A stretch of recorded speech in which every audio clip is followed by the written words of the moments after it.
Hey guys, this is OddOneGaming. This is going to be another Watch Your Realms video.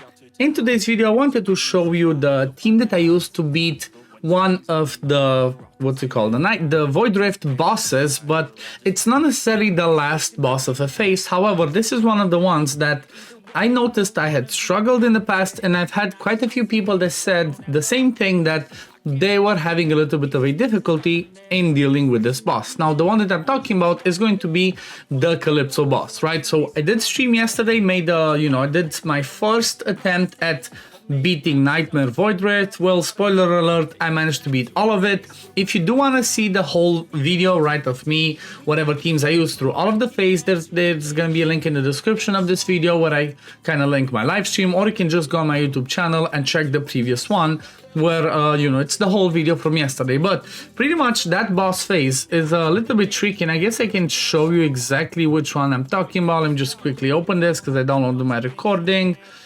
And let's see, yep, it's this one over here, right? So when we look at this phase, right, this is the one you can see over there, me like really thinking, but pretty much is this one where Calypso starts coming from this side, then she goes around like this and like this and like this, and it is a little bit of a difficult fight because the way that she does, right, the way that she does the damage, she hits the last person with her, whenever she attacks, the last person that you placed. And it can be difficult if the last person that you place is somebody that's a bit squishier, and it's kind of difficult to like let her walk around and whatnot if you don't get the chance to place your tank last or whatever to deal with everything. So it can be tricky. However, I kind of found the trick where, the MVP actually of this fight is Marri, right? I'm gonna roll in the clip after I do this, and then I'm gonna quickly show you a little bit the builds that I had. But pretty much the whole idea is you're gonna need a fighter over here that can deal with the ground units that are coming.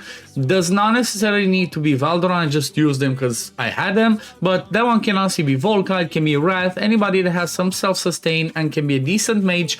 They can, not mage fighter, they can deal with that, and that's what you need first. Or if you have somebody like a Zillitu or an Arrogance, they would work better as they can hit the air units as well. But I just went with something like this. Then secondly, you can have somebody over here, which in my case was Lunaria, that again can deal with the ranged ones that come, or when there's the fighter start killing them. Then you're gonna need one tank over here, another damage dealer, and pretty much a healer to keep yourself alive. That's what I used, Ajax, then Elowen as my healer, and then Olag as my tank. Now again, you don't need Ajax as the damage dealer, it can be anybody else that brings some decent damage, that's a platform one, or you can have another fighter behind Olag. The healer does not need to be Elowen again, can be whoever's gonna be one of your best healers, so even somebody like a Hollow works. And then the tank, obviously Olag, everybody gets Olag.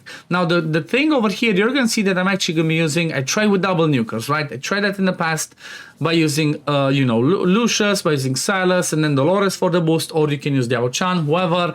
But it kind of seemed to me like it worked better for me just not using two damage dealers, right? Just using Silas, Dolores, and then Marri for the damage dealer. So let me roll in the clip, and then we're gonna come back and I'm gonna roughly show you the builds, because I think I still have the same builds. I'm gonna show you the builds that I had on these people to make it work, and then we're gonna see how difficult or not difficult it is. So see you in a bit. I think if I remember correctly, last time I beat it was with actually Marri. So I think this should actually work, because that's the way I always do it. I always try to focus and kill the boss straight up over here. Don't let it come too close, right? To this, he get her again to just do that.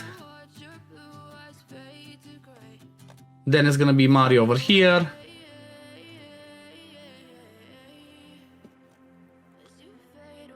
Should be fine. It kind of helps because I kind of kill it as well. That's awesome. There we go. Ajax still again in the middle to help us deal with the middle side.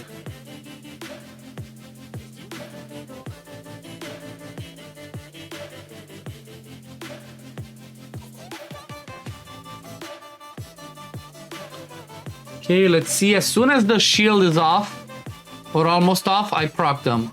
Okay, there we go. Okay, let's see. Yep, there we go. You don't need a second damage dealer. Just bring your Marri, free epic, OP, slow down the boss, kill it, easy clap.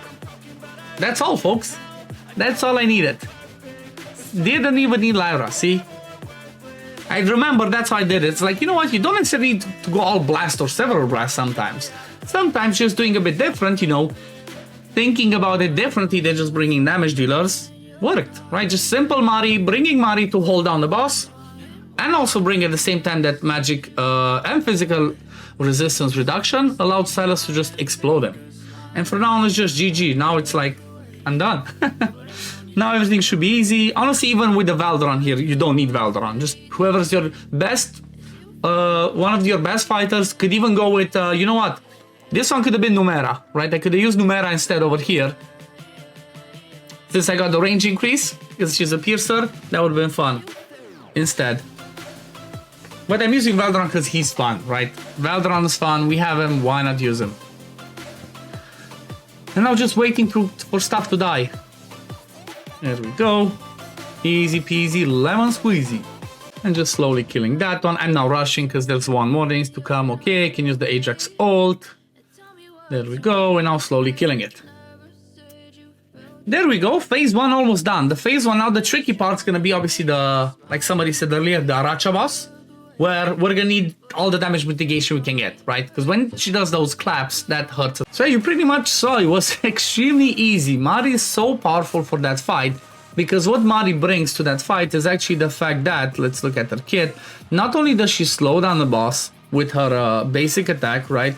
But she also brings that reduction. So she inflicts slow on the target, that's for 1.5 seconds. So as long as you have her attack speed be lower, right, attack interval be lower than 1.5 seconds, you're always just gonna keep that boss low. She's barely gonna move, which allows your nuker to just kill it off. But not only that, she also has this passive, right, that every time she attacks, she also inflicts vulnerability to physical and magical damage by 20%. So it doesn't matter if you have a Silas or you have a mage damage dealer that's stronger, maybe you have a Hex, this one's still gonna help as they're gonna be doing more damage. She's gonna be keeping them in place, and that's just gonna be easy clap. Now you're gonna see that I have her fully skilled up, just awakened to artifact, doesn't really matter, just with Nightmare Samsara, because this is the one that kind of works for her for most of the time, where you just use her for her CC kit. You saw that we didn't even use the ultimate, right? Just basic attack, and then this passive to increase the damage that the boss takes, and you're good to go. For the build, I'm running her in Mana Spring plus Calamity. Honestly, just want her to have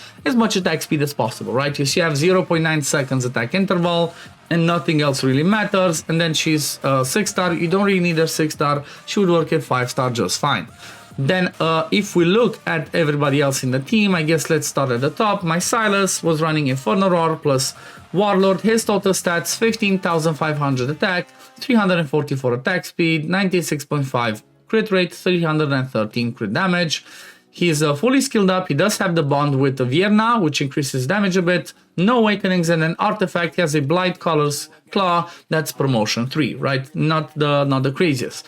Next one, Valderon. He has exclusive artifact, fully skilled up, and then again Inferno Roar plus Warlord. What he was running, 20,000 attack, 466 attack speed, 100% crit rate, 330 crit damage. You don't need him for this fight, you don't need him to be as strong. It's just that's what I use because that's what I had, and it worked just fine for me. Next one, Ajax as my damage dealer. For the middle, Aegis Wrath plus Calamity. His total stats, 19,000 attack, 229 attack speed. This is pretty low, I'd prefer to have this higher, but it worked. 100% crit rate, 264 crit damage, almost fully skilled up, just didn't max his basic attack. Awakened one because I got lucky or unlucky to pull 2 copies. And then when it comes to the artifact, he has a promotion 0 Tear of Twilight, just basic Tear of Twilight. Elowen is my healer. She has Tia's Balm, fully skilled up. And then she's running Invigoration plus Warlord, but again, you don't really need her. Anybody else that's a good healer works. Decent attack, good HP and defense, decent attack speed, some rage regen, and lots of healing effect. Then who was the next one? The next one that I had on the fight was let me see my epics, right? Because actually I can check in the back. So, yep, I saw Valderon, I saw Silas, I saw her. So I just need to show Luneria, Marri, and then Olag, right? Luneria, Marri, and Olag. So let's look at them. So first of all, Luneria, I think I actually had her in the build from my Twilight, right? So let's just swap to show exactly.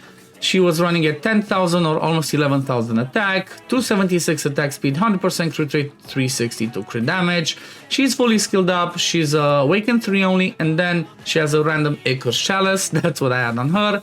Then Marri, like I already showed, and then my tank in Olag, he was running Norse Will, fully skilled up, Awakened 5, and obviously his gear, just tanky gear, Tempered Will plus Astral Guardian, just go HP on him, right? HP and defense, 96,000 HP, 5.5k defense. So yeah, that was pretty much the team. That's pretty straightforward. It's all about understanding the mechanics, right? As long as you understand that if you lock the boss over there with Marri and have a strong damage dealer boosted by either Dolores or Diao Chan, it should be pretty easy to kill it. It's just, again, if you don't really know, you try different things, it can become complicated, but now you know, now you noticed, and I hope this helps you, right? If it did help, if this video did help you, please consider liking it, subscribing to the channel to see when I upload next. And I guess I'm gonna see you all in the next one, where you know what, I'm gonna make a video for tomorrow or the next day where I'm gonna show the team that I used, right, for beating the actual boss, right, of Nightmare First Phase, the Aracha boss, because again, why not? It's gonna be a good learning curve for everybody. But yeah, thank you for watching. I'm gonna see you on the next one.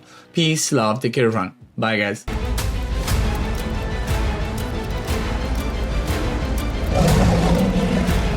Hell hath no fury like a mother's